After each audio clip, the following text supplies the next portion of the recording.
حضرت علی المرتضیٰ فرماتے ہیں سیدہ فاطمہ نے کبھی مجھے کوئی کچھ کہا ہی نہیں، کبھی فرمائش ہی نہیں کی۔ ایک دن بیمار ہو گئی تو کہنے لگیں، میں قریب بیٹھا تو میں نے کہا فاطمہ زندگی میں تو نے کبھی کچھ نہیں مانگا،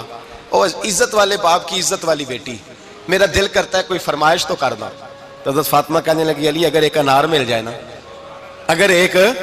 میرا دل کر رہا ہے اگر ایک انار مل جائے، ایک انار مل جائے تو طبیعت چاہ رہی ہے انار کھانے کو۔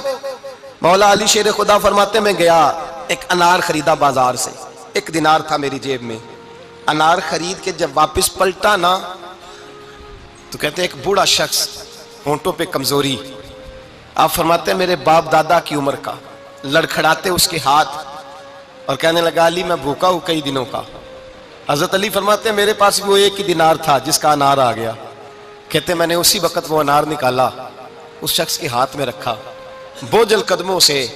جب میں اندر داخل ہوا نا تو پاک رسول کی پاک بیٹی، عزت والے نبی کی عزت والی بیٹی، صبر والے محبوب کی صبر والی بیٹی، کہتے ہیں جب میں نے اپنا قدم اندر رکھا دروازے کے تو فاطمہ نے میرا اترا ہوا چہرہ دیکھا تو کہنے لگی علی پیسے اللہ کے راستے میں دے آئے ہو، خیرات کر رہے ہو؟ حضرت شیر خدا رضی اللہ تعالیٰ عنہ فرماتے ہیں میں فاطمہ کی طرف دیکھا تو میں حیران ہو گیا، میں نے کہا فاطمہ تجھے؟ کہنے لگی مجھے یقین ہے آپ انار لینے گئے تھے، آپ نے خرید بھی لیا تھا، اور مجھے پتا ہے علی میرے ساتھ بے وفائی ہو ہی نہیں سکتی، یہ کسی سوالی نے مانگ لیا ہوگا، علی آ جا، مجھے انار کھانے سے وہ سکون نہیں ملا جو تو اللہ کے راستے میں دے آیا ہے تو سکون ملا ہے، کھانے سے نہیں ملا جو تیرے دینے